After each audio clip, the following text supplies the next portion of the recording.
everyone. So 2 minutes on National Board Exam. And I talk about this term when I'm talking about mortuary schools. So I just wanted to break it down a little more for you so you understand what this big exam is that mortuary students need to take in order to get licensed.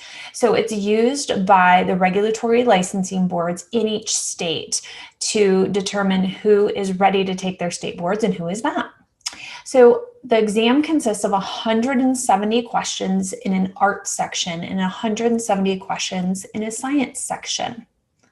What are some of those breakdowns of topics? So in the art section, we're doing funeral arranging and directing, funeral service marketing and merchandising, funeral service counseling, legal and regulatory compliance. Sounds exciting, right? Cemetery and crematory operations. Then over on the science side, we're going to be taking testing on embalming, restorative art, preparation for disposition, and funeral service sciences. Sounds great. Some of these topics, you don't quite know what falls into them, but that's what you're building towards when you're going to mortuary school. So when you're taking chemistry, you're building the basis and then going into the chemistry we use in embalming and caring for the deceased. So there's all these little areas we study that we then build towards using them and applying them in restorative arts and embalming and all these other things. So how is someone eligible to take the National Board Exam? They have to be a graduate of an accredited mortuary science program in the United States to take this national test or exam.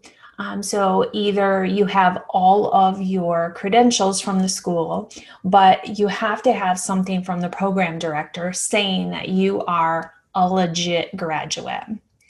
Sometimes people need to take this test more than once. How often can you take this test?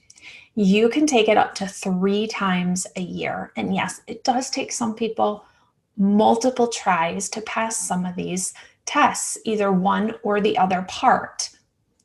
I am not the best at taking tests. I'm not the best at sitting and see. I learn better hands-on. So I totally understand why it can be challenging to take some of these tests. But you can take it up to 3 times a year. You have to just wait 90 days in between each of those times. Now you have to get a passing score of 75 or above. So it is a pass-fail. 75 or above, pass.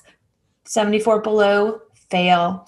And you have to retake it. You don't get to look at the test to see which ones you failed and didn't get right. So that is a challenge as well. There are a lot of different study guides out. The National Board Exam Conference has a lot of different study guides that they promote and encourage students to use as well.